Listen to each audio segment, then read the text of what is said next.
Hello, Archie Dunlop here with Talking Astrology with Archie on Friday, May the 30th, 2025. Today it is my birthday. I am 63, or actually I'm going to be 63 in one sense because I'm making this recording on a Thursday on the 29th, but I think we can regard this recording as being about today, Friday, May the 30th. And in this video, I do want to consider my approach to astrology, or rather, my approach to my own astrology. And how do I look at my chart? How do I look at transits and directions and returns? Do I lose sleep about it? Perhaps I'm just jaded. I know my chart so well that perhaps I don't look at it anymore. And so that's something I want to look at in some detail at the end of the video. So, apologies for this rather overindulgent approach, but my birthday is only once a year, and you could say, well, it's my channel, I can do what I like with it. Well, I don't want to bore you. That's certainly not my aim. But before I look at myself, I want to consider the astrology and the I Ching for today, which is Friday, May the 30th. And here is the chart for today, set for noon, New York time. Don't forget to like and subscribe if appropriate. And the moon is in a late Cancer. So in fact, the moon moves into Leo at 9:17 p.m. London time. And so, for most of us, for most of the day, the moon is going to be in Cancer, and it does make a square to Venus. That is the main aspect that the moon is making. So, moon in Cancer, square to Venus. That is an aspect that can be indulgent. When you've got moon and Venus making a hard aspect, it might be potentially about taking something too far, could be about over expenditure. That's one way of looking at it, although it could be a clash in terms of how we relate to other people. You've got moon in Cancer square Venus in Aries.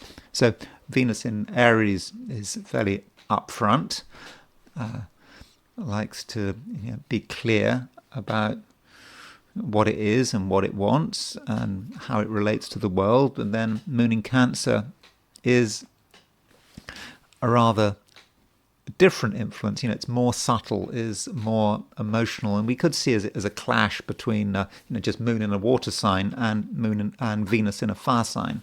And so that's a feature of today. And the moon does eventually move into Leo. Not all of us are going to feel this movement. If you're in Australia or New Zealand or, in fact, Asia, the moon doesn't really move into Leo until tomorrow. And even if you're in Europe, the moon, or Africa, the moon doesn't move into Leo until pretty late in the evening. So moon in Cancer, moon in late Cancer, it may be feeling that something is coming to an end.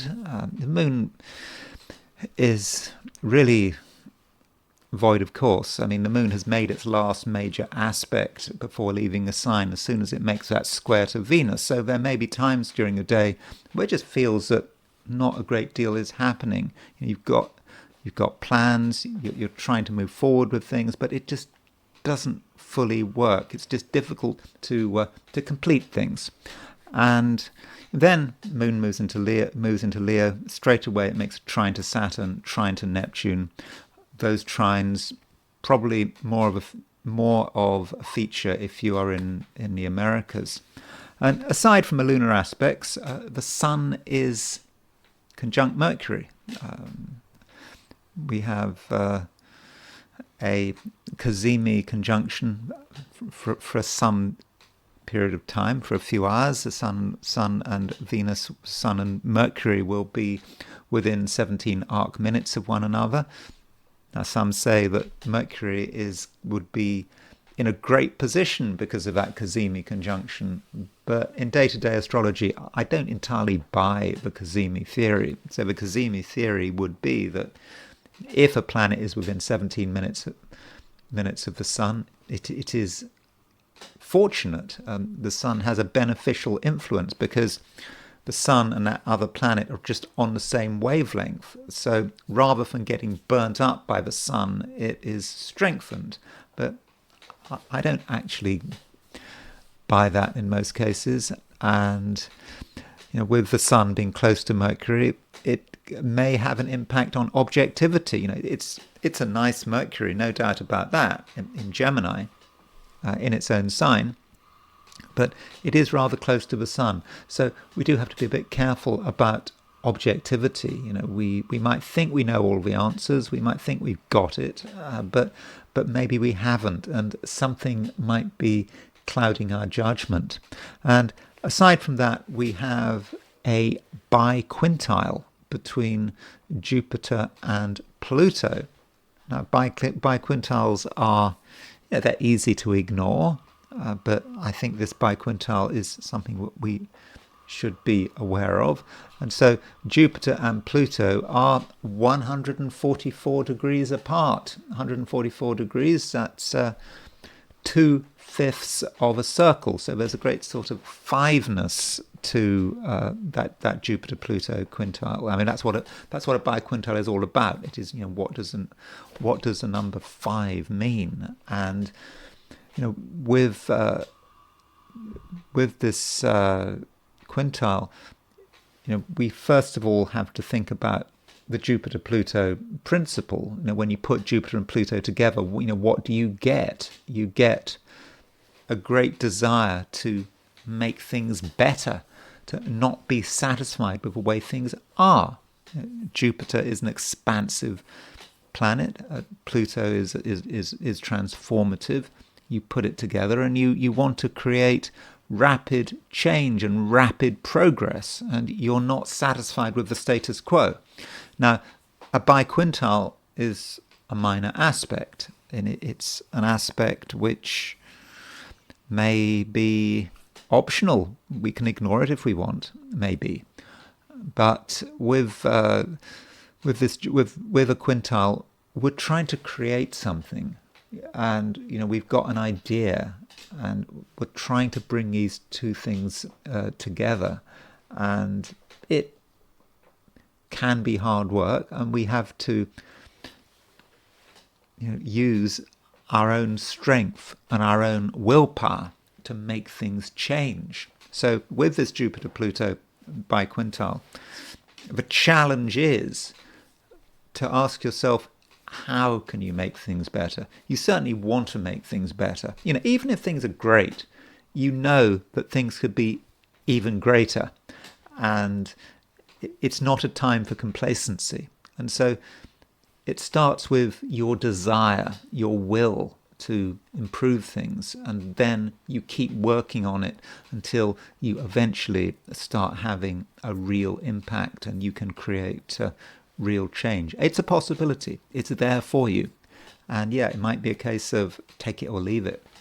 And that's the picture for New York. If we set the chart for Sydney, Australia, the moon is earlier in Cancer noon.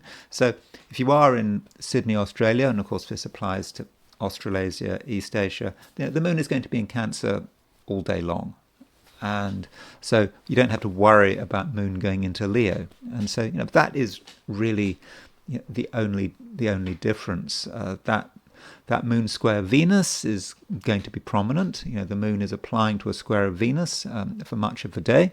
So if you are in Australasia or East Asia, you could take things too far emotionally. There could be some overindulgence. Could be over-generosity with moon square Venus. That is one way of looking at it. Also, there could be a clash between your desire to find security, but also your desire to be assertive. And assertiveness and security may not quite quite gel with each other. There might be a contradiction there which you have to work through. And then there is the heliocentric view, looking at things from the perspective of the sun, putting the sun at the center of the solar system, and that Mars-Saturn opposition still there.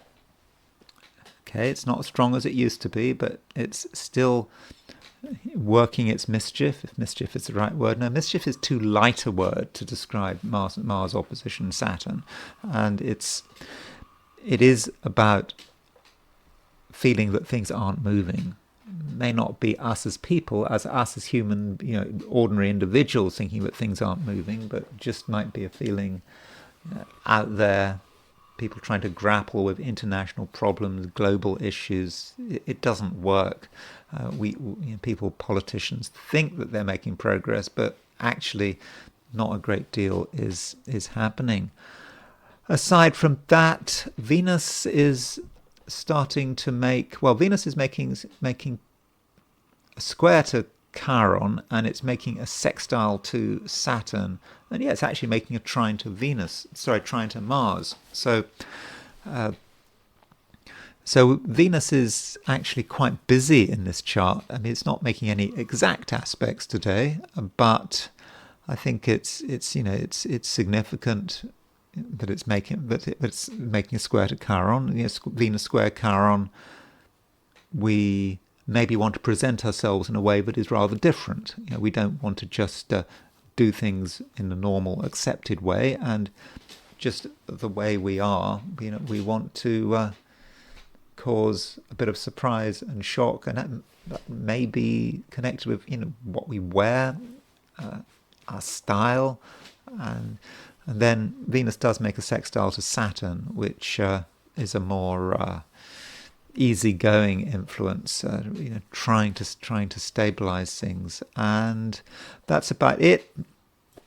I should point out that the Earth is still making an opposition to Mercury. We know that the Sun is making a conjunction to Mercury, so by definition, when the Sun is making a conjunction to Mercury, Earth is making an opposition to Mercury, and that might be about how we try to communicate, and getting that message across may be difficult.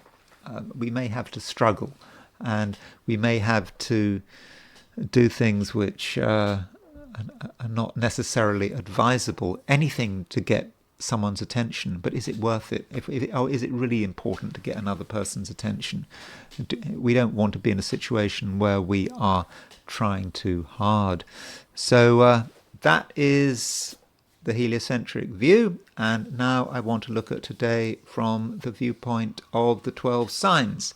So these are my forecasts for the 12 signs for today, which is Friday, May the 30th, 2025. Aries.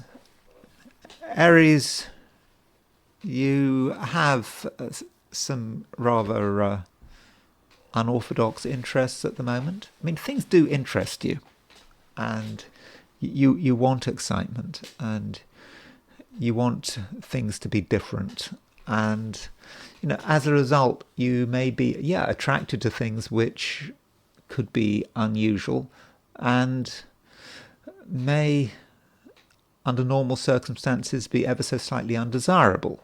So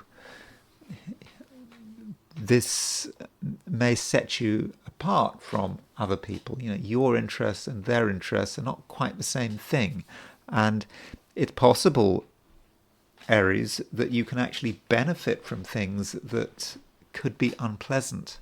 So, just because something is unpleasant, nasty, has a bad reputation, doesn't always mean that you should stay away from it. I mean, you perhaps have the advantage that you can deal with things that other people can't cope with.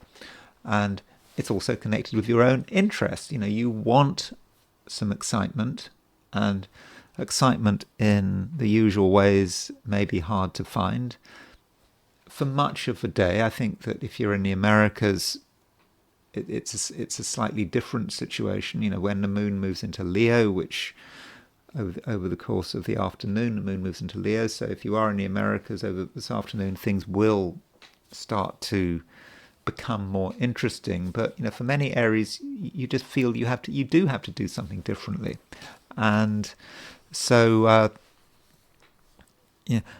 also look at what other people are avoiding, and if everyone is avoiding something, maybe you should give it another look, and there might be just a benefit there which everyone else is missing, or perhaps other people don't want to take the risk or don't want to sully themselves. I mean, that is a possibility. Of course, I'm not suggesting that you take risks. I mean, that's obviously not something you should do. But it's just being able to deal with things that other people can't handle, and you might actually even revel in it. So that certainly is possible, but you're doing it in your own way, and I think that is an important feature of today, Friday. You're not going to want to just follow the accepted route, because if it's a route that everyone else knows about, everyone else goes down, it's of no interest to you, and I think that there is something in you that just wants to be different. And so Aries, if you feel you want to take a different approach, then it's probably the right thing to do. And you do need some variety, and you do need to enjoy yourself, and finding things which are fun can be hard work, and that's maybe why you have to do things which are different. And it does become easier as the day continues. As I've said, in the Americas, the moon moves into Leo, and just things feel a lot better once the moon moves into Leo. And even if you're in Europe, then very late this evening, moon moves into Leo. So I don't know what you're doing this evening, but if you're up late, you should feel the change, and I think that it will be a change for the better. Taurus, there is a square between the moon and Venus today, and this moon-Venus square might be an irritation. It might be something that you kind of have to deal with, but you don't really want to deal with, and you might deal with it in a way that it could be a bit clumsy. And that may say something about how you communicate. You could just say something without really thinking about it, and it just might not feel right, or you could overcommit.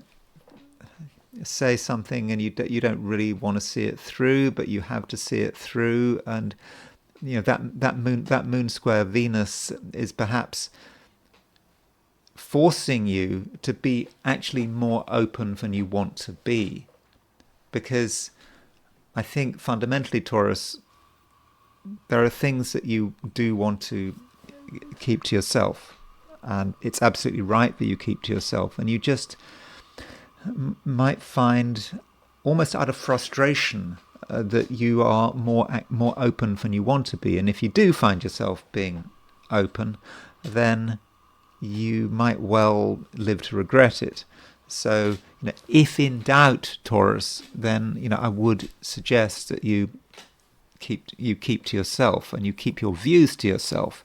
And this becomes more apparent as the day progresses. So in the Americas this afternoon, the moon moves into Leo. In fact, I think late this morning, if you're in Hawaii or Alaska, moon moves into Leo.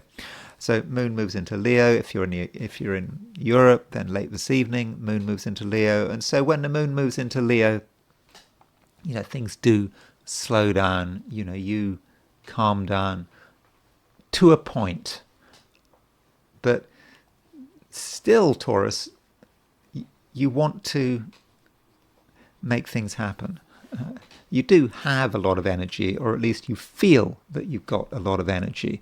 And so you might be always sort of asking yourself, is there an opportunity to expend this energy at a time when ideally you should be keeping things to yourself? So that is a problem, or at least it could be a problem. So, whatever you do, you might find you go further than you want to. So perhaps you should restrict yourself to activities that you are not going to mess up, things that you know well, for example, things that you're absolutely familiar with. Or maybe you shouldn't be putting yourself in a position where you get noticed. You can overdo it if you're on your own, doing something you really enjoy when you're not in public view, and that's great. And that could be exercise, really expending your energy. Of course, you don't want to overdo it, because there's always a danger of overdoing it today. So if you are exercising, you might exercise too much, and that might apply also to consumption. Moon square Venus can be an overindulgent aspect, and it can encourage you to overdo it, overeat, overdrink, or over whatever it is that your current indulgence is. So you don't want to take things too far, and you want to make sure that the energy you have, which is very real, is put into the right areas, and you don't want to draw too much attention to yourself. And if you stick to that rule, then you probably should be okay. Gemini, there is a conjunction between the Sun and Mercury today. So that's something we do have to think about. So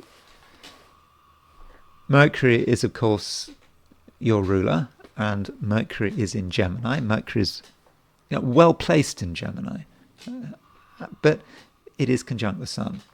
And that conjunction to the Sun could blot things out. You may not be able to see the wood for the trees. You may be almost burnt out, because in astrology the conjunction between the Sun is described as combustion. So you might just feel literally there's so much fire there, so much energy, that you can't see anything. There's just too much light. And so with clear thinking, well, are you going to be able to think clearly?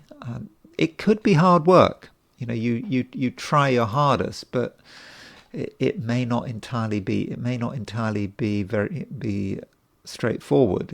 Things may sort of get in your way, and I do think, Gemini, that it might actually be a very bad time to be making decisions, but especially important decisions, because the Sun may be blocking your light, and that could make things very difficult for you. So ask yourself where you are vulnerable, and consider your own knowledge. Geminis are often proud of their knowledge. They think they know a lot of things, a lot of different subjects. Sometimes in the comments, people are nice to me, and they say that,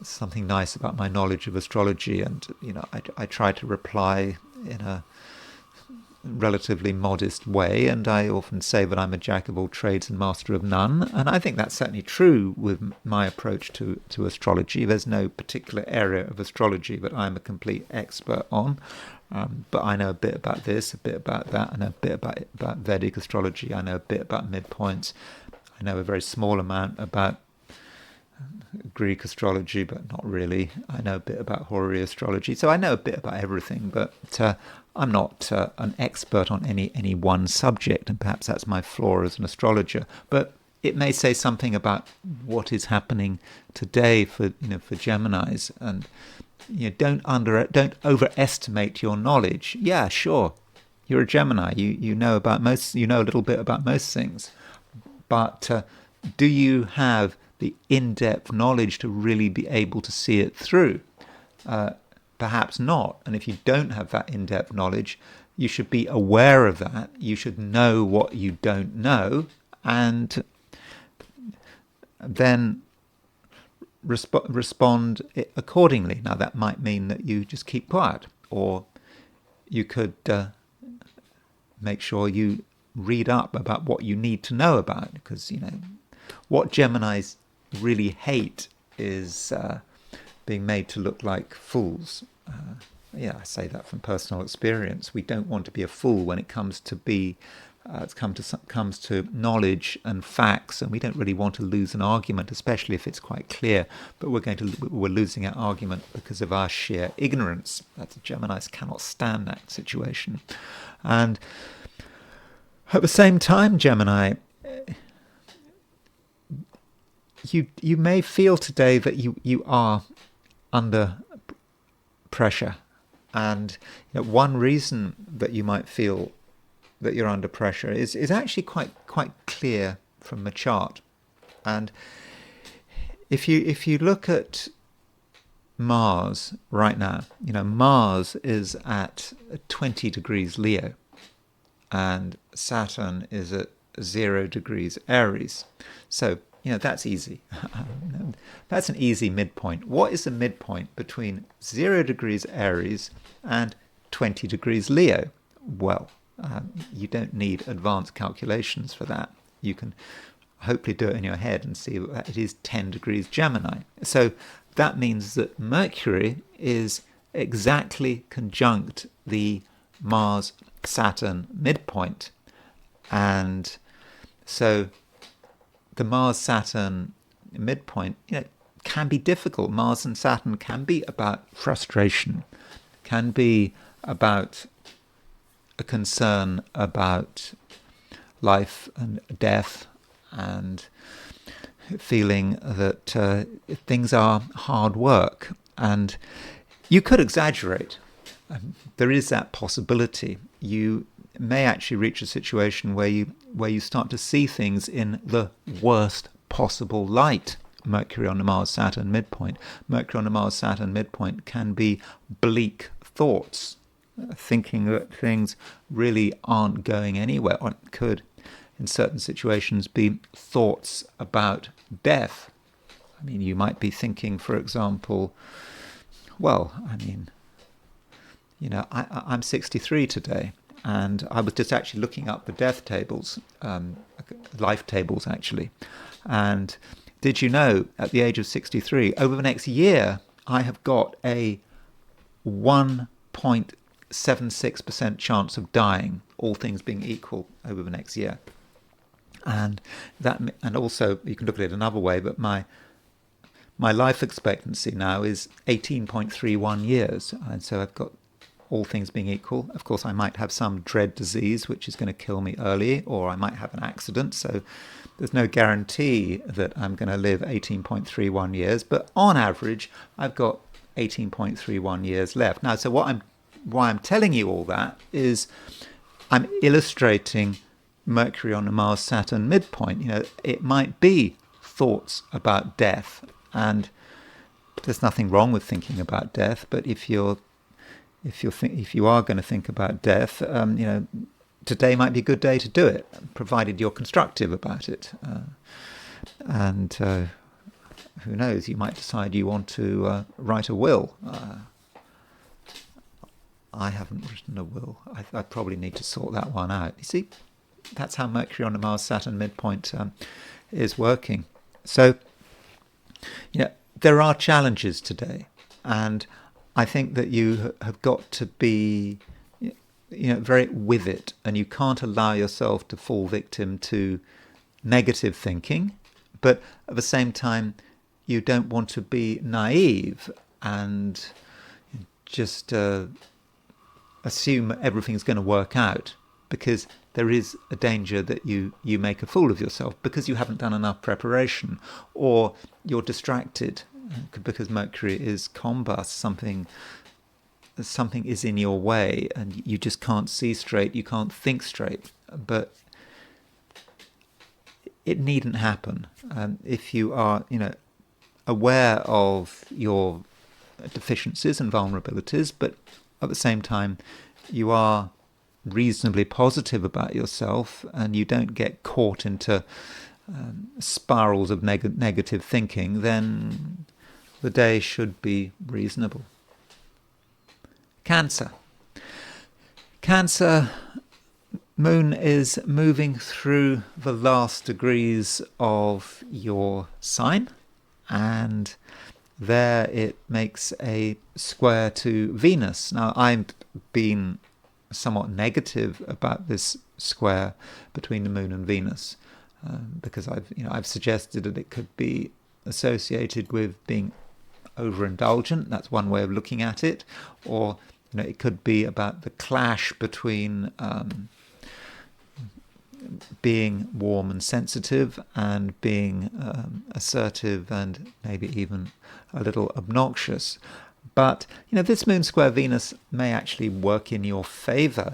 The Moon is in your sign. It's great that the Moon is in your sign, that you are in a strong position and you're feeling reasonably confident, and the Moon making the square to Venus in Aries. Aries is a cardinal sign, and it's an angular house from a Cancerian perspective, an angular sign from a Cancerian perspective. And because of this Moon square Venus Cancer, I do think that you're going to be able to present yourself very well and very effectively. And being a Cancer, you are sensitive to other people's needs, but you don't have to be too sensitive. You can be sensitive and selfish at the same time, and there's nothing wrong with being selfish, looking after your own interests, doing what you need to get the job done, whatever that job might be. So if you are working today, then I think that it actually could be quite an effective day when you're able to do lots of useful things and you're able to come over as being someone who really knows what they're doing. Additionally, the Moon is making a square to Chiron, and so Chiron is moving through Aries. So it's, in fact, Chiron is quite close to Venus. Venus is actually moving towards a conjunction of Chiron. And so the Moon making a square to Venus and Chiron, well, that does mean that you can do things differently. So you can certainly present yourself well, but you can present yourself in a way that is really quite individualistic. And if you want to cause a stir, you can. And sometimes you do have to cause a stir if things aren't going your way, or if you feel that something needs to change. Then Cancer, I think you can actually make it change. And with Moon square Chiron, you're also going to have a sensitivity for other people's pain, other people's suffering, and if anyone is in trouble or is hurting, then I think that you're going to be well aware of this. Cancer is a sensitive sign and is a sympathetic sign as well. And so you may have an opportunity to focus on another person's suffering and do something to make it better. And of course, that sounds a bit of an exaggeration. We don't normally come across suffering. It may not be suffering. It may be someone is uncomfortable, or someone doesn't feel good, and you're aware that they don't feel good. And yeah, it does seem that there is actually something you can do to improve the situation. Now, at some stage during the day, there could be a change. It kind of depends on your time zone. If you're in Asia or Australasia, it's not going to be a feature of today. It is about tomorrow. But if you're in Europe, then this evening the Moon does change sign. If you're in the Americas, then this afternoon or even late morning, if you're in Hawaii, for example, the Moon the moon moves into Leo, and moon moving into Leo may not be such a bad thing. Moon in Leo could make you more definite and might encourage you to think about what matters, and that could say something about money, and you might suddenly think, oh well, actually, how much does it cost, or are you owed some money, or have you been ripped off? And it just may occur to you that the financial dimension needs to be sorted out. And the moon actually makes a the moon makes a trine to Saturn, and that trine to Saturn really is quite fortunate. I think it certainly allows you to get yourself together, and the moon trine Saturn, moon in Leo trine Saturn in Aries, might actually be quite good for relationships as well. I mean, the moon, after all, is your ruler. Saturn rules Capricorn, your opposite sign. So if you're in the Americas, then towards the end of the day, and if you're in Europe, right at the end of the day, late evening, then things might be going on between you and another person, and this might be a good chance to find some kind of rapport.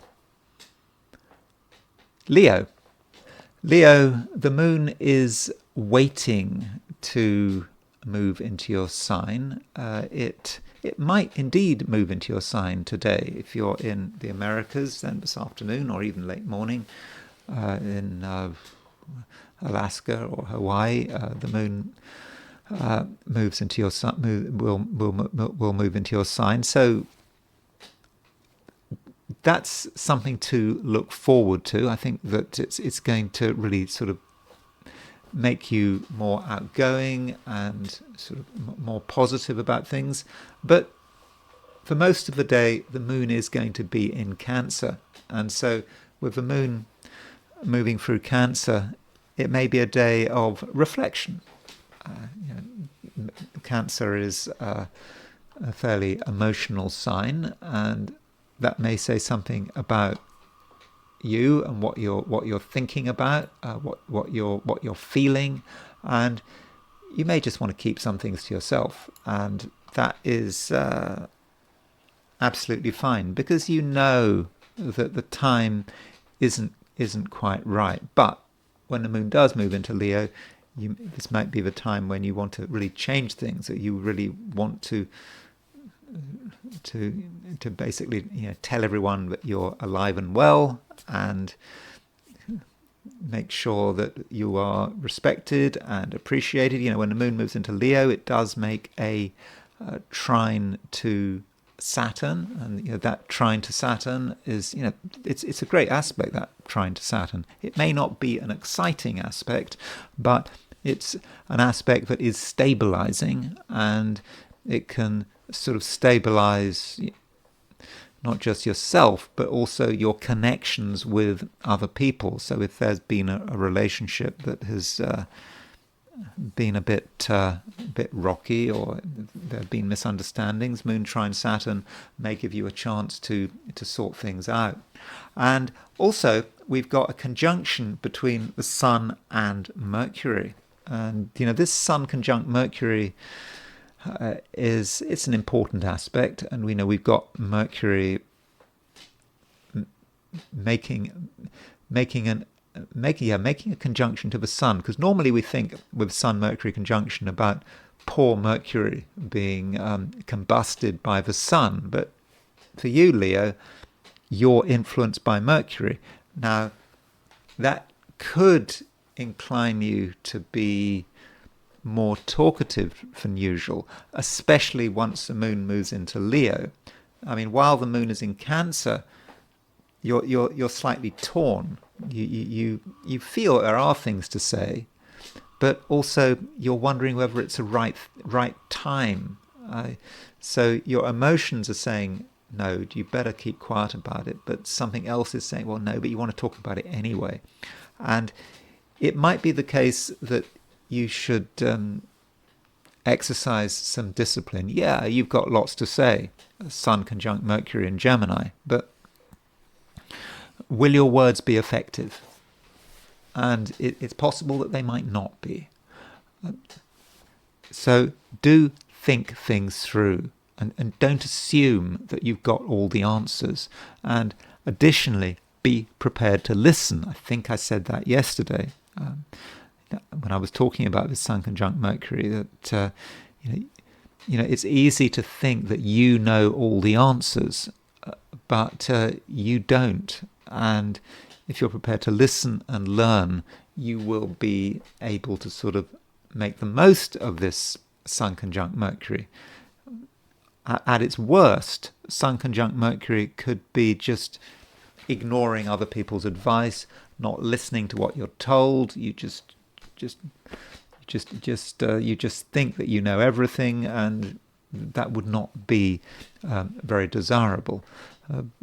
But still, Leo, you have something to contribute, regardless of whether the moon is in Cancer or in Leo, your own sign. And part of what you've got to contribute is your own enthusiasm. There are a lot of things, Leo, right now that you are enthusiastic about, and very often you can see things in the best possible light, and even if something looks difficult and the prospects don't look great, even then you can see the way through, or you can certainly articulate a positive vision, and that could be very much appreciated. And so perhaps what you need to do is listen to what people are saying, really listen, and give people feedback. And your feedback actually can be very positive and very reassuring,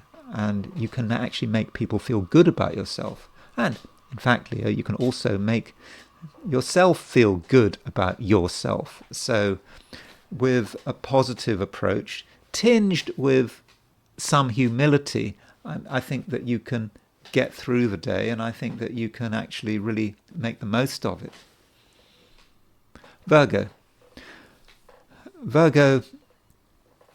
Mercury is your ruler, and Mercury is actually under a degree of pressure because it's conjunct the Sun, and you do have to think about what this might mean. So in a general sense, with Mercury conjunct the Sun, it's quite possible that you just can't see things. Something is being clouded, and you may be clouding yourself. Perhaps you're of the opinion that you do know the answers. That's one approach. Or it's possible that your own fears are getting in the way. You're worried about things. And I think I said this yesterday, that you're worried about things, and because you're worried about things, you're of a view that it can't work out, and so your thinking could actually be stunted. Your ideas about what is possible might just be diminished, and that might be a real sort of break on your action. And because this is a good time for you in general, with Sun, Mercury, Jupiter in Gemini, Mercury, your ruler, in Gemini in its own sign, that's great. But just right now, doubts are starting to form, and some of these doubts may be reasonable. You can work with them, but doubt for the sake of doubt is not going to get you anywhere.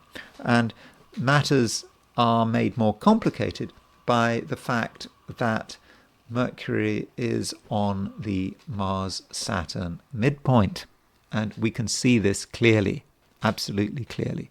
And so you can see that Mars and Saturn, Mars is at 20 degrees Leo. Saturn is at 0 degrees Aries. So, you could say, well, that's a trine with a 20-degree orb. But what is the midpoint between 20 and 0? Well, it's 10. You can see by eye. that Mercury is exactly on the Mars-Saturn midpoint. So that really might have an impact on how you are thinking and how the doubts are starting to form. And also, in certain cases, you might be starting to concentrate on things which really are negative. The real negative side of things could have a powerful influence on you. And so don't get caught by negative thinking. And at the same time, we do need to be cautious here. That Mars-Saturn midpoint may represent something unfortunate, something you shouldn't be involved with. And so, do try to think ahead. So don't do anything dangerous with Mercury on the Mars-Saturn midpoint, and don't do anything that could go wrong. But you have to get the balance right. You shouldn't be in a state of fear, but you have to be open to what could go wrong. So I think I have to give you that warning, and that it doesn't mean that today need be difficult. I mean, the moon is going through Cancer for most of the day, and so you can enjoy yourself in a gentle way, but just don't overdo it, and don't allow negative thinking to get you down. I would really like to have been more positive, and okay, let's try to be positive about this. We could say, Sun-Mercury conjunction. It is good that the Sun and Mercury are conjunct. The Sun really benefits from Mercury, perhaps. And that Sun-Mercury conjunction is taking place in Gemini. It's taking place in a high-profile section of your chart. And so what we could say is that if you are really organized and together, Virgo, then you can have a powerful impact. You can make things happen. And if, for example, you are working or you're just focusing on your ambitions, whatever those ambitions might be, then you can make a lot of progress. You just have to get that balance right. You're between the sort of Scylla and Charybdis. On the one hand, you've got excessive fear. On the other hand, you have got delusion and over-optimism. And somehow you've got to sort of sail a path through the two rocks on either side of you. And if you can do that, you get that balance right, then I think actually you can have a great day. Libra, Moon is square Venus, and I think that this Moon square Venus is potentially an important aspect. So you want to make progress, and you can make progress, but you're feeling that something is maybe holding you back, and your concern might be that you're perhaps over-influenced by other people. You have to take into consideration what other people are saying, what other people are doing, and it's very tedious. But it's just difficult to relax, and it's difficult to just be yourself. And that's especially the case if you're trying to achieve something. And so the question is, how do you manage that issue? And it's important that you don't take anyone too seriously. That does matter. No one is so important that they can grind you to a standstill, or that they can restrict your freedom of action. You have to listen to what people are saying, but listening is not quite the same as bringing yourself to a standstill in your desperation to make someone happy. That's not what it's about. So do think about what you are trying to do today, and think about what you need to do, and ask yourself, how much weight should you give to other people's opinion? Because you can't just do what other people say, because then you will be miserable. And also, Libra, it's a time when you actually have a lot of energy, actually quite a huge amount of energy, and of all these things you want to do. And so you need to make sure that you're able to use this energy in a constructive way. And you certainly don't want to be in a situation where you get frustrated because you're overly concerned about what someone else wants. And relationships, for example, relationships, it's all very well having relationships, and relationships can work fine, but there could be a point where relationships just get in your way and make you feel frustrated. So Libra, by all means, consider what other people are doing and what they're saying, but don't take it too far, because you do have your own priorities. And in fact, Libra, there may be something you need to do today that is not going to be possible tomorrow.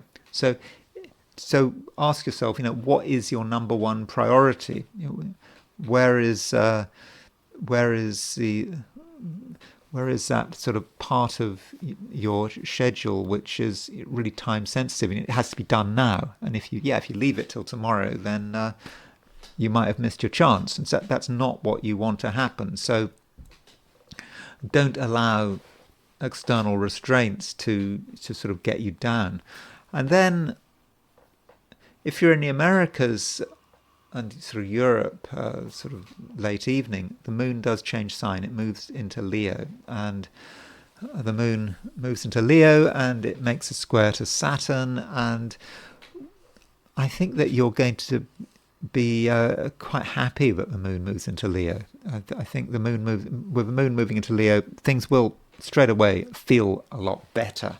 And by the way, moon moves into Leo London time at 17 minutes past 9 in the evening, which is 17 minutes past 1 in the afternoon in California, which is 17 minutes past 6 in the evening on the East Coast, New York, for example. But when the moon does move into Leo, things are going to feel better, and you're going to feel that you have more freedom and more control, and relationships which perhaps earlier in the day had seemed a problem may seem to be fairly straightforward, and you're going to be able to start to deal with people, and I think you're going to be sort of more optimistic. So Libra, I do think on balance that the day gets better as it goes along, and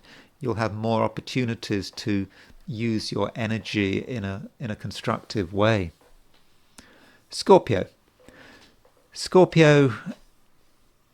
you are in a position where you may be able to benefit from unusual things that other people may not want to touch. And I mean, it's even possible that you can benefit from another person's misfortune. It does happen. It's nothing to feel guilty about. But you have to think about where do the opportunities lie, and in what areas do you want to move. I mean, Scorpio as a sign is able to deal with things which very often other people won't touch, because you just have this understanding of the way things really are, and you perhaps understand that in order to be successful and fulfilled, you have to be ready to deal with the dark side. And today the dark side is attractive, and if something is unpleasant, you're able to look at it in the face, and in many cases, that does mean that you can benefit from it. And when you look at the world around you, not everything is going right, and some people may be having problems, and you can certainly benefit from addressing those problems and confronting them head on. And so the benefits can come in several different ways. I mean, it could be a financial benefit. I mean, that's one possibility. It could also be a benefit in terms of your credibility and your popularity. So if you are there for people, and if you're ready to deal with things that other people won't touch, then that's going to make you popular. So don't be afraid, and be ready to sort of move in different areas, and be able to just go in places that might seem a bit dodgy, but where actually you are feeling very, very comfortable. And additionally, from a sort of inspirational and creative view, you may be attracted to things connected with death and decay. And if you're watching videos or reading books, you might want to read about crime and horror and the evil that people do. That just might be just a natural attraction, and it's absolutely nothing to feel guilty about. Now, the moon is in the process of changing sign. The moon starts a day in Cancer, and it ends a day potentially in Leo. Not if you're in Australia or New Zealand, the moon is going to be in Cancer all day, but if you're in the Americas, then this afternoon or early evening, then the moon will move into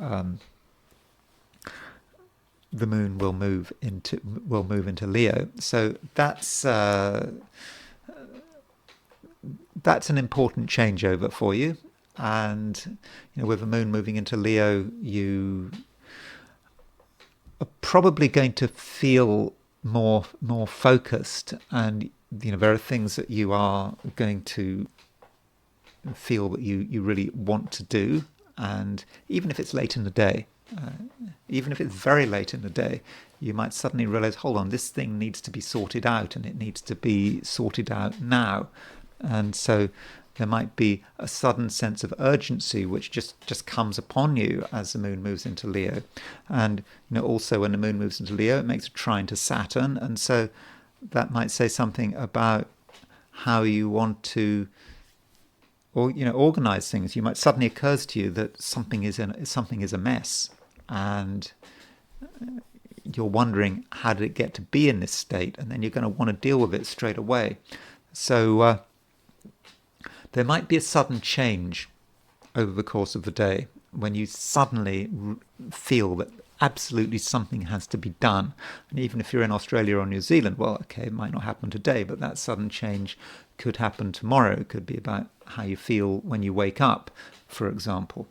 So, Scorpio, it's a day when you do have a different view, when you may be in your own way quite separate from the rest of humanity, because you have a different perspective, and because you can deal with things that other people probably can't deal with. And as I've already said, you can possibly benefit from that. If you're doing something that other people don't want to do, then there are going to be real rewards. Whether they're financial or in terms of your own reputation. It's all there for you. So it is a Scorpio day, and it's not a trivial day, but your seriousness and your commitment and your ability to go in places that other people won't touch can, I think, can really work for you. Sagittarius. Sagittarius, we have a biquintile between Jupiter and Pluto. So Jupiter and Pluto are 144 degrees apart. So 144 degrees, and that is 2/5 of the circle. And the Jupiter-Pluto principle is about self-improvement. And so, Sagittarius, it's very important that you are not complacent. There's absolutely no need for complacency. Things can always be done better. And so, ask yourself, what you can achieve. If you're not achieving it, then why not? And, it all starts with the mind. You have an idea that something can be done. And from that idea, we get a sense of your will. You have the will to make something happen and the will to create change. And change is something you can really put into action. So if you're not satisfied with yourself, it might be the case. You feel that you're not getting it together, that you haven't taken advantage of available opportunities, then things can change. Then through your own efforts, everything can change, and you can actually make the very most of everything. And one reason why it's important to push yourself is because if you don't, you could just feel annoyed. Perhaps after the event, you'll feel that you missed opportunities. You sort of beat yourself up for not really making the most of everything. And today, with this Jupiter biquintile, Pluto really is a time to absolutely see what you can do. Push it as hard as you can. I mean, obviously within limits. I don't want you to sort of exhaust yourself, but see what is possible. Because I think this Jupiter biquintile Pluto aspect, it really does matter, and it can work in your favor. And additionally, Sagittarius, you are going to know how far you can go. It's not without limits. You know that there is a framework in which you are working. It could be an administrative framework. It could be about the laws of the land. It could be about accepted custom. You're completely familiar with that framework. So you're not going to take things too far. You will take things as far as you can. And then you will have done a good job. Now, as far as the moon is concerned, we always have to talk about the moon. The moon is changing signs today, and if you're in the Americas, the moon this afternoon does change sign from Cancer and to Leo. If you're in Europe, the moon makes that sign change this evening. Could be quite late this evening, and so with that sign change, things do feel better with the moon moving into Leo, and you're feeling that there are opportunities, and perhaps this links with the Jupiter biquintile Pluto. You try your hardest, and at first you may not feel you're making much progress, and then the moon moves into Leo, and then something new opens. It's almost like when you're playing a video game. I haven't played a video game for decades, I don't think, but you move into the next scene. You've reached all your targets for phase 1, and then you can move to phase 2, and what used to be unavailable now becomes available to you. And so moon in Leo does create new possibilities, and because when the moon moves to Leo, it makes a trine to Saturn, you're able to actually stabilize these opportunities. They're not just fleeting. You can actually make them real. So Sagittarius, overall, today looks good. You can make things happen, and there's a lot of work to do. There's work to do. Okay, you don't have to do it, but I think you're going to be annoyed with yourself if you don't do the work, if you don't push yourself as hard as you can. within limits, of course. As I said, I don't want you to completely do yourself in. That's not what I'm trying to suggest. Oh, one other point, one final point. Sun is making a conjunction to Mercury. That conjunction to Mercury is exact. It's happening in Gemini, your opposite sign. Some people are confused. They might be very confused, and you shouldn't necessarily take what they say at face value. Capricorn, you're thinking about what is possible, and this might seem rather unusual. I mean, Capricorn, has a reputation for being realistic and down to earth, but at some level at the moment you're allowing your ideas to wander, and you are thinking about something that you'd like it to happen, and you think it is possible, and you may even be moving into the area of faith. I mean, again, faith is not necessarily a word one normally associates with Capricorn, because Capricorns are too down to earth to just have faith. But faith is real, and you are starting to believe that something might actually be possible, or maybe it's just a question of daring to believe that something is possible. So, what is it? What are you actually working on? And the universe is telling you at the moment that it really is possible, but it is okay to have faith, and it's it is faith from a Capricorn perspective. Very often people mishandle faith. They believe that faith on its own can be an excuse for having completely insane beliefs and believing that everything is possible, when of course it's not possible. But you are able to be grounded in your faith at the moment, and so if you are thinking that you would like something to happen, then I think there is actually a very good chance that it can happen. And in order for it to happen, you have to dig deep, and you have to ask yourself some serious questions. But I mean, I think that is something that you very much are able to do at the moment. And so you find yourself over the course of the day probably taking things more seriously, and the seriousness is increasing. It's getting stronger, but again, it's seriousness in the fortunate sense of this word, taking something seriously, regarding it as being important. And the moon is starting to make a trine to Saturn, and when the moon, Saturn is of course your ruler, so the moon is moving from Cancer into Leo, makes a trine to Saturn, and with that trine, something might make sense, and you might see some evidence that things can work out, maybe even that things are working out. And additionally, with this moon trine Saturn, it might say something about relationships and other people, and perhaps you see a sign that someone can be trusted after all. You might have given up on someone.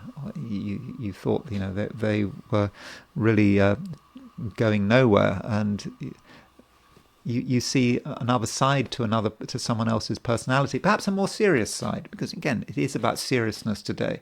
It's a serious day, but not a day to be unhappy. It's a day to actually revel in one's seriousness, and if one takes something seriously, then one can actually start to become aware of real possibilities. And so that's probably what the day is all about. I don't really think that there is a lot more to say. I mean, you know what's important to you. You don't need me to tell you. So whatever it is, whatever you think is possible, really start to concentrate on it, because I think if you want something to happen, Capricorn, you can actually make it happen. And yeah, it is about having faith, but it's a grounded faith. Aquarius, we've still got stuff going on in Gemini, very much so. We've got Sun, Mercury, Jupiter in Gemini, and Gemini is a sign that has a natural affinity with Aquarius, and so it's a day when you can certainly enjoy yourself, and if there's if there's anything you want to do, then go ahead and do it. And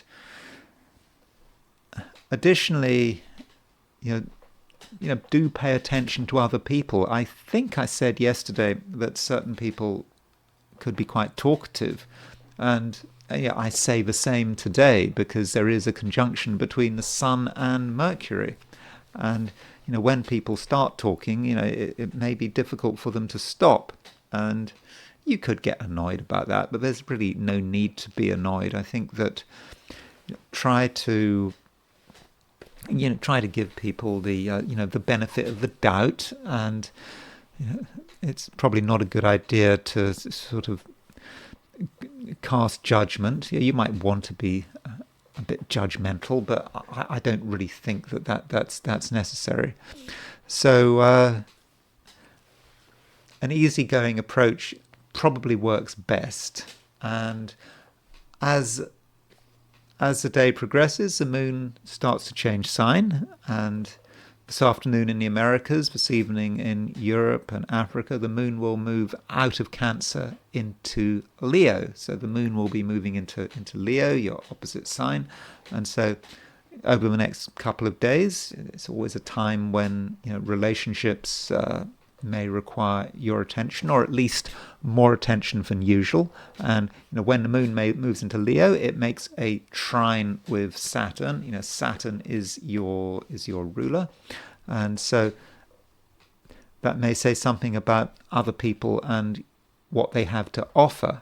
And again, it goes back to what I was saying about being tolerant of other people. Let them say what's on their mind. Don't rush to judgment. It really is quite unnecessary. And people might be able to help you in unexpected ways. And additionally, you may be able to really benefit from another person's enthusiasm. You may not be sure of something. You may think that something could work, but it might not work, and you have your doubts. And what you need is some feedback, and it's a day when you can get some really good feedback, when you can get some real enthusiasm from another person. Now, sometimes people are enthusiastic and it means nothing. People want to say nice things just for the sake of it. But you can tell the difference. You can tell the difference between fake enthusiasm and real enthusiasm. And some people are genuinely constructive, genuinely enthusiastic, and their optimism can be infectious. And you and someone else, you can see how something can work. And then it's just a question of just giving it your best shot. Pisces,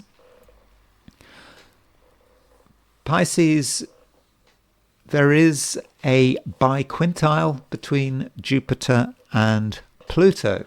Of course, Jupiter is your ruler, so I think it's quite likely that this Jupiter biquintile aspect is going to have an impact on you, or at least it could have an impact on you. Because, when you're talking about biquintiles, it's a very human-made aspect, and maybe it's not actually the aspect having an impact on you. It's about you making something happen. Biquintiles is not about anything being handed to you on a silver plate. You've got to do the creating. And so with this Jupiter-Pluto biquintile, it's a time when you should recognize that you can change things. And if you're not happy with the way things are, then you shouldn't be satisfied with it. You can change the course, and it starts with your idea and your desire for change. and your belief that you are in control and that you are a powerful actor. And then from that belief comes results. And so if you're not happy about something, Pisces, then you don't have to put up with it. Now, you might decide you want to put up with it. Well, I mean, that's your choice. But if you don't want to put up with it, I don't think you have to. So do be aware of your agency, because today I think you actually have a great deal of this agency. And where might you want to make changes? Well, it could be something very simple. It could be about your home or your living arrangements, or the way you and your family are relating to one another. You may not be happy with the way things are going, and you might feel that some kind of transformation is required. And through an act of your own willpower, you can actually make that transformation happen. And it's a time when you can actually cover a lot of ground quickly. So there might have been something that you've been working on for a year, that you've been trying to develop for a year, and you might feel that you haven't made enough progress. And then suddenly, with this Jupiter biquintile Pluto, you can actually make things happen very quickly. So it's very important that you actually believe in yourself, and you know how far you can go. And that's another thing, Pisces. I think you're going to have a very good sense of what can be done and what is just plain fantasy, and you'll understand restrictions. I mean, restrictions are there for a purpose, but restrictions should not be overestimated.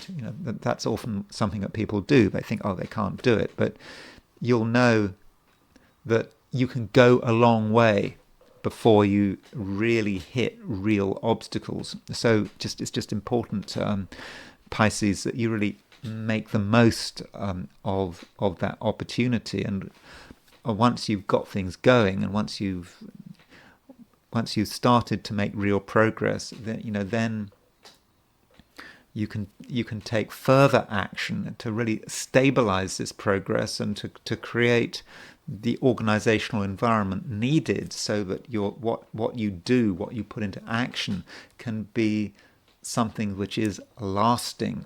It's not going to just last for a couple of days, but can just be a permanent feature and can actually be a permanent part of your life. So, Pisces, it's a day that can actually be very constructive, and you do have a great deal of control.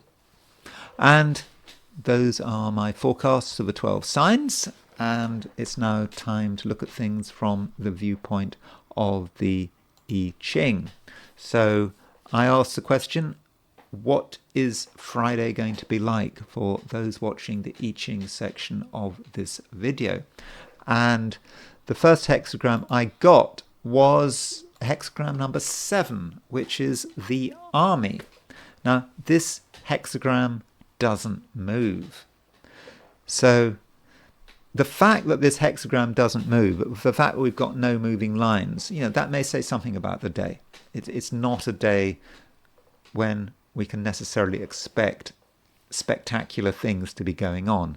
I know that astrologically there's a conjunction between the Sun and Mercury, that Jupiter's biquintile Pluto, but maybe the I Ching is telling us that actually today, well, not really much is going on. But you could also say that the moon is, moon for much of the day is going to be, void of course in Cancer. And so when you've got a void of course moon, that often means that not a great deal is happening. And yeah, this I Ching with no moving lines indicates that, we shouldn't expect loads to be happening. And as far as specifics are concerned, well, it is the army, and the army is indicating that the best place to be is to be part of some organization where we are very aware of our role, because it's an army. You have followers and leaders, and we have to understand where we are in the hierarchy, and we shouldn't also think that we need to do everything on our own. And that might be a temptation to think, okay, well, whatever problems we have, let's deal with it on our own. But as they was it, I can't remember who it was. Oh, I think it was one of the founding fathers said something like, "You either You either hang together or you hang separately." And founding fathers of the U.S. Was it Benjamin Franklin, perhaps? So that is a feature of the army. You have to try as far as possible to join with other people and to be part of an organization, seeing yourself as a soldier. It's not a soldier necessarily in going to war, but it's more having strength in numbers and realizing that there is a place for leadership and there's also a place for following. Now, to give us some more idea about what the army means, we can look at the nuclear hexagram. And a nuclear hexagram is when we knock off the top and the bottom line. And so we remove the top line, we remove the bottom line, and that gives us the hexagram number 24, which is return. And return is not the hexagram. This is just giving us added detail about the army. But what it's suggesting is that we're at a time when we may feel that, broadly speaking, we've gone as far as we can, perhaps with other people's help, and it's just now a time to return to where we were. And it's not a retreat. It's just we tried as hard as we could, we made some progress, and now it's time to just come back to the starting point, and that's absolutely okay. And it's the right thing to do. And if we can get support from others, so much the better. And now I want to finish by looking at my own chart. There's no point in me just looking at my own chart just for the sake of it. I mean, that is just a waste of time. That is completely self-indulgent, and so I think it's just a good idea to think about what it means to do one's own astrology. And how does one relate to astrology? I mean, I started learning astrology in 1985, so that was 40 years ago. So I've been doing astrology for 40 years. Pretty closely. It was the summer of 1985 was when I started getting into astrology in a serious way. And so here, let's just have a look at, this is my chart, by the way. So you would think that, if you're an astrologer and you have your own chart, that you would be looking at what was going on all the time, and you would potentially get quite obsessed about it. But it might actually be the reverse, because I think that part of the thing about astrology is, you think, it's about learning what works, learning about, what techniques work. You've got transits, and you've got returns, and you've got progressions and directions, and there's all this fun stuff, and you can put in asteroids, and it can get really exciting.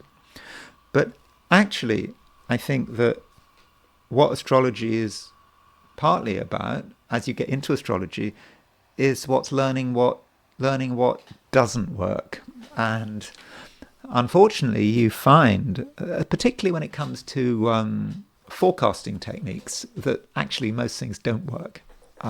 Or rather, they don't work in the way that many people were claiming. And this is the problem that one comes across when one actually tries to make forecasts for other people. I remember, the first charts I did were written. I do a written chart, and I would start off by, doing a character analysis, and the character analysis is the easy bit, and then you've got to try to do forecasts for the year ahead.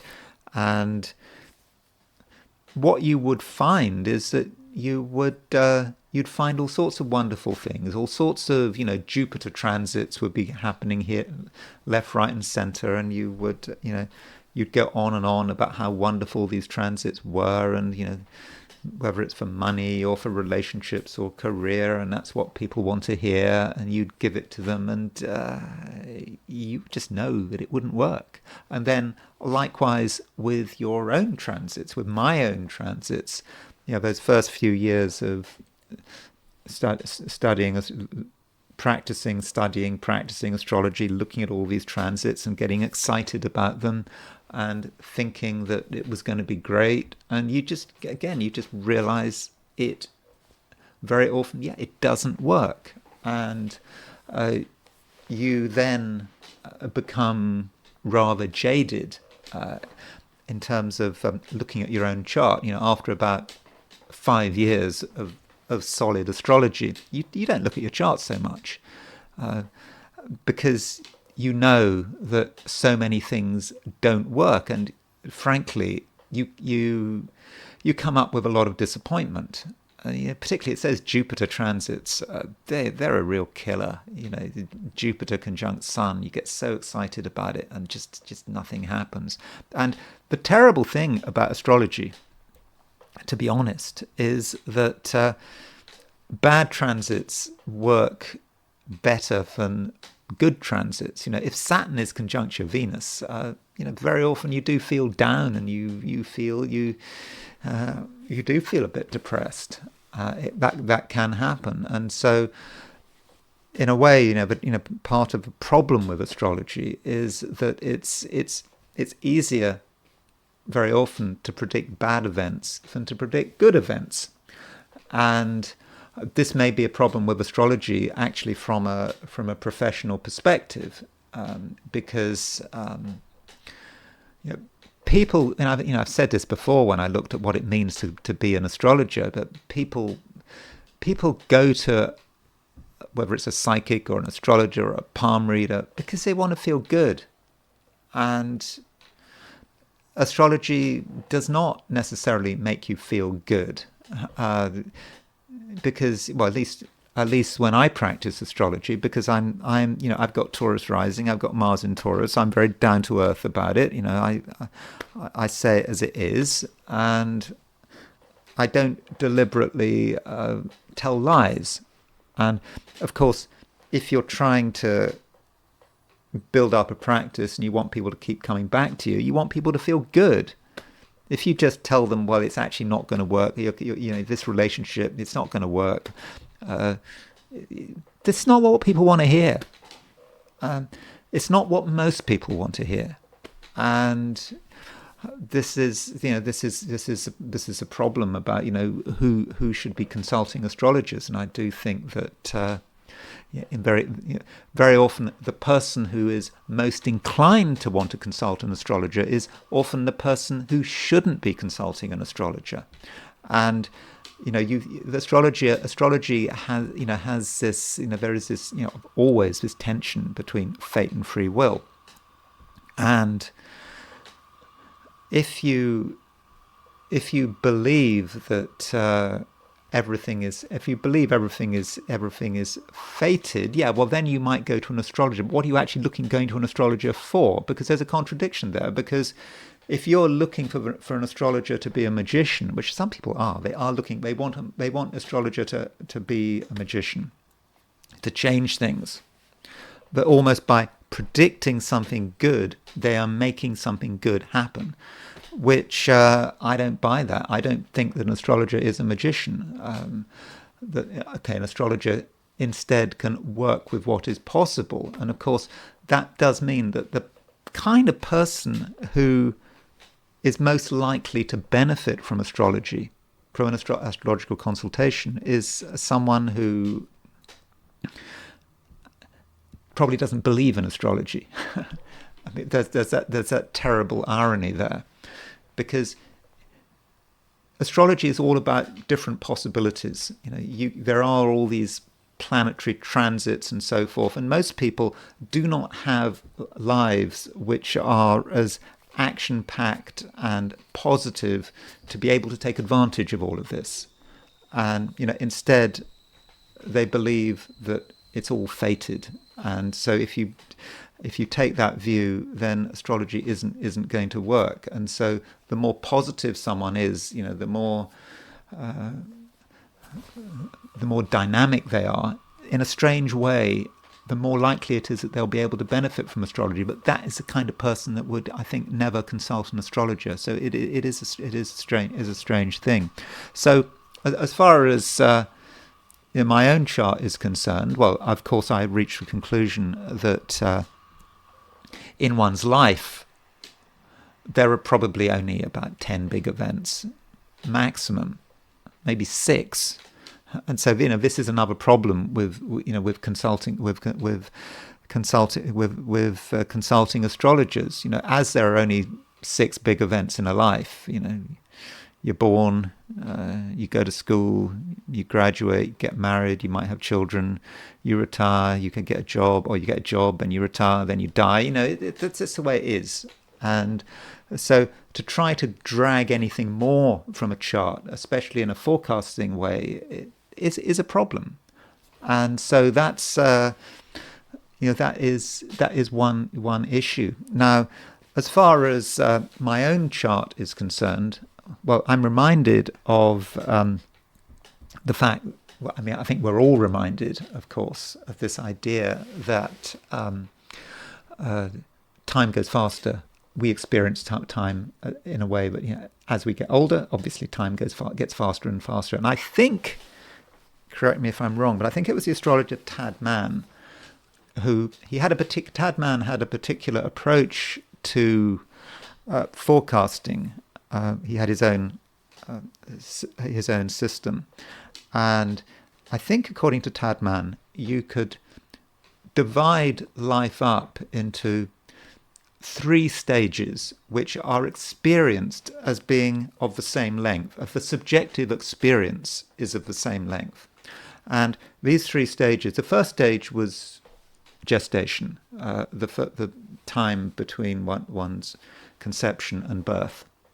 So we've got 9 months. And the second stage was the time between birth and when one was 7 years old. And the last stage was between when one was 7 years old and one's death. And so that really illustrates that things go faster and faster and faster. And so these Saturn transits, which seem to take ages and ages to unfold, when I was starting to learn astrology in one's 20s, now just they fly by. And now that I'm approaching, now that I'm 63, you're thinking, well, so what? Is there really any point in looking at my chart? Let's face it, I'm in my early 60s. It's nearly over, and well, at least that is the temptation to think like that. And so, as far as my chart is concerned, and I look at what's going on in my chart, I'm not particularly inclined to really look at what's going on. I don't really spend a lot of time doing that. But as I'm here, so what are the big things happening to me right now? What am I actually looking at? So from a transit perspective, one thinks of the Jupiter transit. The Jupiter transit is the fundamental transit, isn't it? It's the one that one looks at Jupiter and Saturn together, because they have a reasonable length of time. They don't spend too long in a sign. They move fast enough. Of course, if you're dealing with inner planets like Venus, Mercury, they perhaps move too quickly. And Jupiter is in my case is going through my second house. So Jupiter has been moving through the second house. It's just on my third house cusp. And so what does that actually mean? So third house cusp. So how should I look at that third house cusp? In terms of my channel, I'm sometimes quite often asked, do I teach? Do you do an online course? And I haven't taught astrology formally for a long time. In fact, not since the 1990s. In the 1990s, I had an astrology school, and it worked okay for a couple of years. But then there was a big recession in the 90s, in the early 90s, and it just suddenly everything dropped off, and it just didn't work. But but still, it was hard work, and of course that was before the internet. And so perhaps with Jupiter in the Jupiter just crossing my third house cusp, this is something I should be thinking about. And so that's the first thing I point out. The house that Jupiter is in, it's just a very general trend. Jupiter going in the third. Third is about teaching. Third is about communication. And so if this channel so far, I've been kind of teaching. I've been teaching through example, but I haven't been specifically teaching. And so perhaps a challenge now for me is for me to be teaching. And of course, you will see from this chart that I'm using the Placidus house cusps, and of course, not everyone uses Placidus. I mean, I started off using Placidus. I'm kind of more aware of the sort of whole sign houses. And so by the way, I was born at 3:35. I didn't actually realize I was born until 3:35 until about 2017, 2018. I always thought I was born at 3:30. Then after my mother died, I got this package where I saw the label from the hospital when I was born, which said I was actually born at 3:35. So that's for Placidus house cusp. They are very, very much dependent on what time you were born. Of course, if you're using whole sign cusps, whole sign houses, then Taurus is the first house, Gemini is the second house, and Cancer is my third house. So Jupiter doesn't actually go into Cancer for a bit of time, another couple of weeks. But when Jupiter does go into Cancer, very much this will be a third house experience for me. And so, I should be thinking about teaching, and I think that might be something I should be doing. I mean, something that I am maybe obliged to be doing, and so I have to work out how to do it. Now, from a Placidus viewpoint, we think about Jupiter going through the houses, but I'm quite into the idea that Jupiter, you should actually think about Jupiter through the quadrants or even the hemispheres. So Jupiter crossing an angle, whether it's the ascendant, the midheaven, descendant, IC, is often a very big change. So I've got Jupiter coming up to making a conjunction of my IC. I've got my IC at 14 degrees 28. Now, that transit doesn't actually take place until, I think, the middle of August. And so Jupiter crossing the IC is, that is, if you like, the lowest point in the chart, because Jupiter crosses the midheaven, then it goes all the way to down, and then at the IC, there's a big change of emphasis, not just a change of quadrant. And by the way, the four quadrants, one is between the MC and the ascendant, then between the ascendant and the IC, then the IC and the IC and the descendant. So it's a change of quadrant. And that change of quadrant really does matter, and also the change of hemisphere. Now, as far as Jupiter on the midheaven, some time ago, long time ago, I did contract work for a cell phone company doing horoscopes, and I had that job for 12 years, and I got that job in 1996, just as when Jupiter was crossing my midheaven, and I lost that job 12 years later, and so I think in 2008 I lost the job. And by the way, when I did that job, I did sun sign recordings every single day. I don't think I missed a single day for 12 years. So if you're wondering how I'm able to do daily horoscopes, it's because it's because of that 12 years where I was working for a cell phone company doing horoscope recordings. And actually, before I did this YouTube channel, I would very often have nightmares about not doing my recording because it was such an incredible thing. It didn't matter what condition I was in, I had to do that recording. You know, whether I was drunk, exhausted, whatever, I had to do that recording.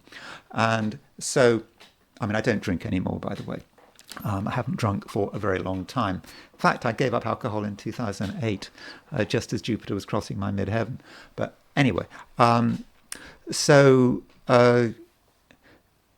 Jupiter on the midheaven can represent losing a job, and it can be about getting a job.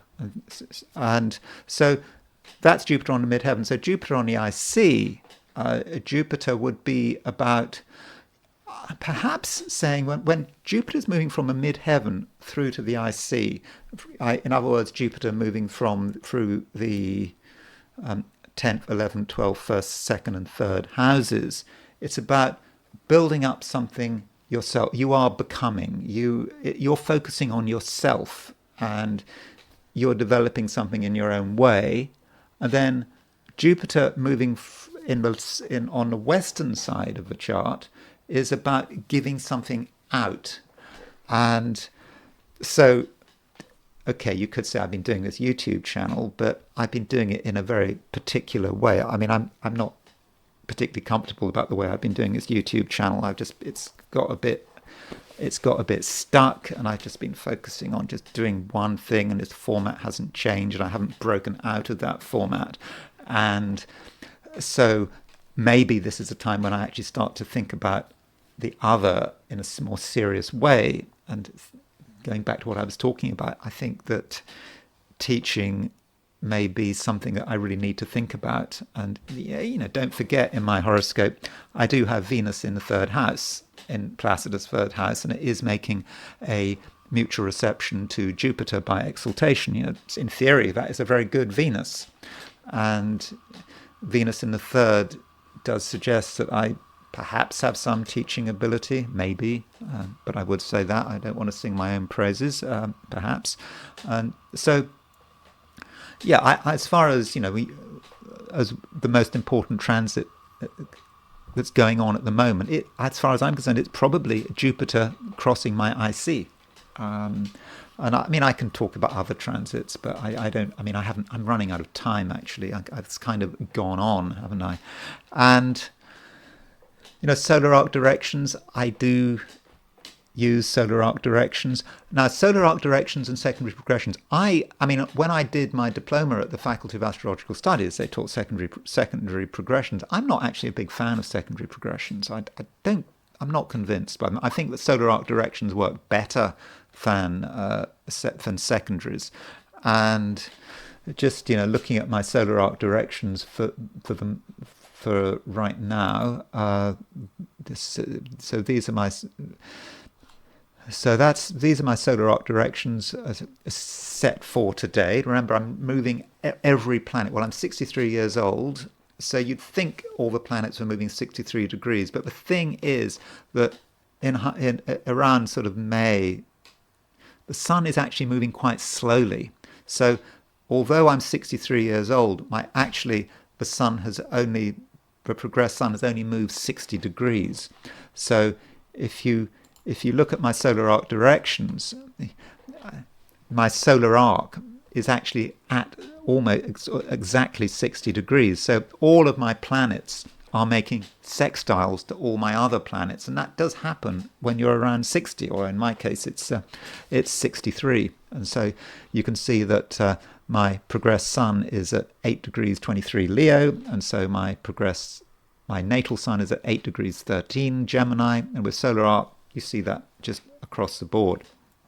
Now, there are a few disturbing solar arc directions to consider. And so my solar arc directed Saturn is at 11 degrees Aries, and it's making a square to it's making an, it's doing something, it's doing something, where has it gone? it's aspecting. I've lost it. My solar arc directed Jupiter is at 11 degrees Taurus, so it's making a square to my solar arc directed to my natal Saturn, because I have an exact Saturn-Neptune square in my chart. So my directed Jupiter is opposition my Neptune, my directed Jupiter is square my Saturn, and my directed Jupiter is square my node. And these aspects are not especially personal. Anyone born in sort of May, June of 1962 will have similar solar arc directions. So they are quite collective, and so they might be quite generational. So those are some thoughts on solar arc directions. I finally want to look at my Vedic chart, and here is my Vedic chart. I'm not a Vedic astrologer, but I'm certainly aware of Vedic astrology, and as far as my chart is concerned, my Vedic chart is concerned, I do have Kalasarpa yoga, because there's my Rahu and there's my Ketu. My Saturn is on the other side of the nodal axis, so that's Kalasarpa yoga. All my planets are on one side of a nodal axis. Now that does depend to an extent whether you use the true node or the mean node. If I use the mean node, then Saturn is on the other side of the north node. But I've used the true node here. I'm not saying one should use one or the other, but I do think that one should use probably use a true node. But maybe in Vedic astrology there is a particular custom of using a true node, the mean node. I'm not sure. And additionally, I'm afraid I have Sati right now. In other words, Saturn is conjunct my moon. So sidereal Saturn is in Pisces, and so I have Saturn conjunct my moon. It's exactly conjunct my moon. I had that conjunction a couple of months ago, but it's there. And Sati can be very difficult. And I have moon in the 12th. My moon is, you'll notice my moon is Gandanta. My moon is in the last degree of a water sign. So it's an unfortunate moon potentially in the 12th house. Although when I did have a lunar subdasha in 1999, I think it was great. It was a really good time of life when I was in my moon subdasha. So maybe the moon isn't quite as bad as it looks. Also, my moon is Virgotama, which means that it's in the same sign in the main chart as in the Navamsha. Now, my Navamsha moon is in Pisces, and my main moon is in Pisces in my main chart, and so there are still some challenges here with Saturn on my moon. It's not going to be easy, and it's not necessarily going to go away. And finally, in terms of sub periods. What sub period am I in? I'm in my Rahu subdasha. My Rahu subdasha started in 2013, and I've got my Rahu in the 4th house, and I've just got out of my Rahu Mahadasha, Ketu subdasha. I'm not saying anything too dramatic happened during that, and now I'm in my Rahu Mahadasha and my Venus subdasha, and that Venus is in the 3rd house. I'm not sure if the 3rd house is so. It's in terms of Vedic astrology, you could say that there is something to do with teaching and communication there. And Jupiter is now in sidereal Gemini. It is in sidereal Gemini. So I've got Jupiter transiting my Venus at a time when Venus is my subdasha ruler. So maybe this is a further reminder that I perhaps need to be teaching, although my Venus is not necessarily in great shape. It is in it's a benefic in an upachaya house, which is not considered to be especially fortunate. Malefics work better in Upachaya house. The third house is an Upachaya house. But still, I think that Jupiter conjunct my Venus may be useful. And I think that's something to work on. And so I think that in terms of how I see my chart, I think it's important that I think I should be looking at broader trends, not to get worried about little Mars transits. Where am I supposed to be going this year? And I'm sorry, I haven't had a chance to look at my solar return. I kind of missed that, maybe another time. So those are a few thoughts about my chart and about my attitude to astrology and about my attitude to predictive astrology, and also how one is making predictions for oneself if one is an astrologer. So thank you very much for watching this video. Sorry to be so overindulgent, but it is my birthday, so I thought I'd talk a bit about my chart and my attitude to astrology. So thanks very much for watching. If you enjoyed this video, I'd be very grateful if you were to like it. If you're not subscribed, I'd be super grateful if you were to subscribe. If you want to buy me a coffee, there's a link in the description, and I will talk to you again tomorrow.